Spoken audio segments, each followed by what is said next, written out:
We thought we were alone miles into a forgotten patch of forest. No signal, no trails, just trees. But someone or something knew exactly where we were sleeping. It was mid-October when my girlfriend Kara and I decided to try primitive camping in eastern Pennsylvania.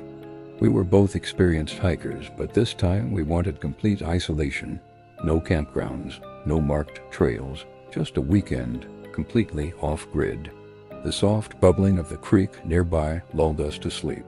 She laughed, lightly teased me about being paranoid, and brushed it off as a deer or a raccoon. I wasn't so sure. She was sitting up, gripping my arm, her voice barely a whisper. "Do you hear that?" she asked. I froze. Outside the tent, maybe a foot away from my head, was the unmistakable sound of breathing. Shallow, raspy, unsteady breathing. It sounded human, but wrong. Too close, too deliberate. I didn't move. Neither did Kara. The shot taken from the outside, only inches from the nylon. We were supposed to be alone out there, but something else had been with us, and it wanted us to know. We just held our breath, terrified that even a whisper would draw attention. Then we heard a sound that made my stomach drop a zipper. Not ours. Somewhere nearby, slow, metallic, Z-Z-Z-Z-I-P, like someone opening a tent. But we were the only ones out here. We'd seen no other hikers, no other camps. There shouldn't have been another zipper. Still, we went on with our day hiking, fishing, just enjoying the untouched woods. Silence again. We stayed in that tent, unmoving, until the faintest glow of daylight crept through the fabric. When we finally worked up the courage to step outside, there were no footprints. No evidence that anyone had been there. But about 20 feet from the tent, something caught my eye. 3 long gouges, freshly carved into the bark of a tree, deep and deliberate, not made by an animal. I walked a little farther, and that's when I found it, a torn piece of green nylon fabric, moldy, frayed at the edges, with a brownish-red stain near one corner. It looked like it had once been part of a tent or tarp, but it had clearly been left to rot for a long time. But even then, I kept catching myself looking over my shoulder, sensing something just out of view. As I gathered our things, I noticed something else that hadn't been there the day before. 4 small stacks of rocks, each carefully arranged in a circle at the edges of our clearing. One in each corner, like we had been marked. We didn't talk on the hike back. Every crack of a branch made us flinch. I kept glancing over my shoulder, sure that something or someone was behind us, but I never saw anything. We reached the car just before noon, threw our gear into the trunk, and didn't stop driving until we hit the next town. It wasn't tea until we got back to civilization, and I turned on my phone that I felt the full weight of what had happened. That night, something felt different. The forest had changed. It was too quiet, unnaturally so. No rustling leaves, no chirping insects, not even the faint babble of the stream. It was like the woods were holding their breath. Neither of us said it out loud, but we both felt it. We didn't even bother cooking dinner. We just got in the tent early and zipped up tight. I couldn't shake the feeling that we were being watched. Not just randomly, specifically watched. Like something out there knew where we were and was waiting for something. I remember thinking that I hadn't felt this disconnected and this calm in a long time. Around 2:30 a.m., I woke up. At first, I couldn't figure out what had pulled me out of sleep, but then I heard a faint crunching in the underbrush. It wasn't chaotic like an animal rummaging. It was steady, slow, crunch, pause, crunch like footsteps, deliberate ones. I stayed frozen, heart pounding, straining to listen. The steps seemed to draw closer to the tent, and then they stopped altogether. Total silence. I waited for something to happen, footsteps, retreating, a shadow, anything, but it was like the forest had swallowed the sound whole. After several minutes of nothing, I tried to convince myself it was just my imagination or some harmless animal and forced myself back to sleep. We picked a spot deep inside a national forest, several miles from the nearest parking lot. There were no cell towers, no GPS, just our paper map, compass, and gear. The first day was everything we'd hoped for. The autumn leaves were at their peak, fiery reds and oranges carpeting the forest floor. We found a flat clearing near a small stream and pitched our tent just before dusk. It was almost too quiet, the kind of silence that felt deliberate. No wind, no bird song, not even the usual buzz of insects. It was peaceful, sure, but in a way that made you feel watched. That night, we cooked a small meal on our stove, skipped a campfire due to the dry brush, and crawled into our tent early. The next morning, I told Kara about it over breakfast. Around 2:45 a.m., I woke up again, but this time Kara was already awake. And just like that, the breathing stopped. The zipper sound faded. Kara didn't need convincing. She started packing immediately, not saying a word. There, in my photo gallery, was a picture I hadn't taken, a grainy, low-light image. Me and Kara asleep in our tent.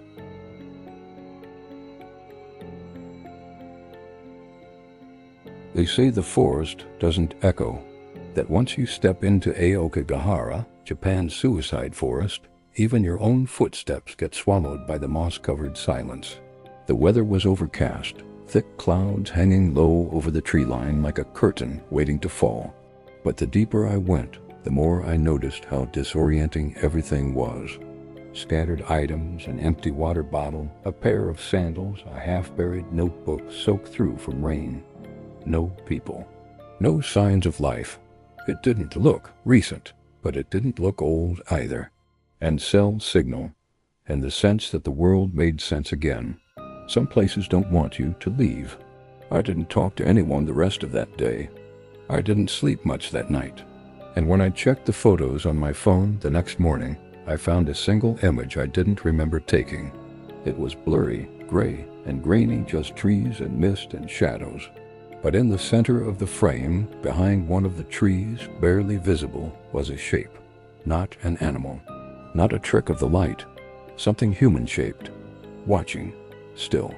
I stood there for a long time, just staring. Something about it felt frozen in time, like the owner had just stepped away and never returned. I didn't touch anything. I didn't want to. But as I turned to leave, I heard something behind me. Not a voice, not an animal, just a sound, like fabric rustling or breath caught in the trees. I spun around. Nothing. Just trees. I called out, half hoping someone would answer, half hoping they wouldn't. No response. The wind didn't even move the branches. The trees grew tight together, twisting at odd angles, and the moss-covered floor made it hard to tell where the ground ended and where the roots began. Every direction looked the same, green, gray, and endless.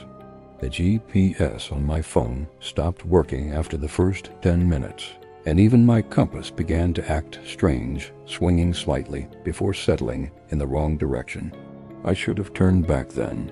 I should have known something wasn't right. But I kept going, following the faint trail as it curved and narrowed. The first part of the hike was ordinary enough cool air, dense green trees, lava rock beneath the soil, but even from the beginning, something felt off. The quiet wasn't peaceful.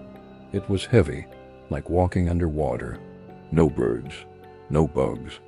Off. My footprints weren't where I thought they'd be.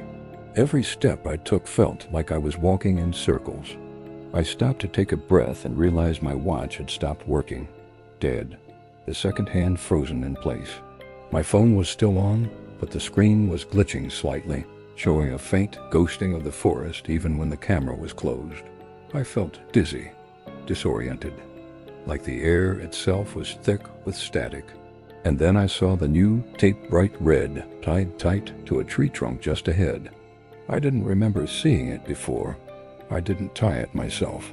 But in that moment, it was the only direction that felt real. I followed it.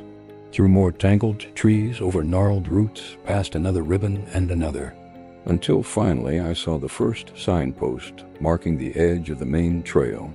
Just my own breathing and the occasional crack of twigs under my boots. About 20 minutes in, I started seeing the tape. Strips of colored plastic ribbon, red, blue, yellow, tied to tree trunks, winding deeper into the woods. Some were new and clean, others weathered and faded. I'd read that people used them to mark their way in case they changed their minds and wanted to find the path back. But none of the tape led toward the official trail. Every strand veered off into the denser parts of the forest, deeper and darker. I used to think stories like that were exaggerated urban legends meant to scare tourists. But after what happened to me last spring, I can say with certainty, the legends don't do it justice. My trip to Aokigahara started as a strange kind of dare. I was in Japan on a solo backpacking trip and had just finished hiking Mount Fuji. At the hostel that night, a few other travelers were swapping creepy stories, and Aokigahara came up. Everyone knew about it, the suicide forest at the base of the mountain, infamous for the number of people who went in and never came out. Some had even driven by it, seen the warning signs and the patrols. One guy mentioned that parts of it were still open to hikers, as long as you didn't stray off the designated trails. That stuck with me. I wasn't trying to prove anything to anyone, but I felt a pull of sick curiosity, maybe. I just wanted to see it for myself, not out of disrespect, just to understand what made it different. The next morning I took a local bus to the trailhead. I stayed on the main path for a while, trying not to let my imagination get the better of me. Eventually I came across an abandoned campsite, a torn-up blue tarp, a collapsed tent. I started walking faster then, following the path back, except I couldn't find the tape anymore. The trail looked different. Familiar, but I never ran so fast in my life. Back to the bus stop, back to people, back to noise. I've never gone back to Aokigahara. I never will. Some places don't want to be found.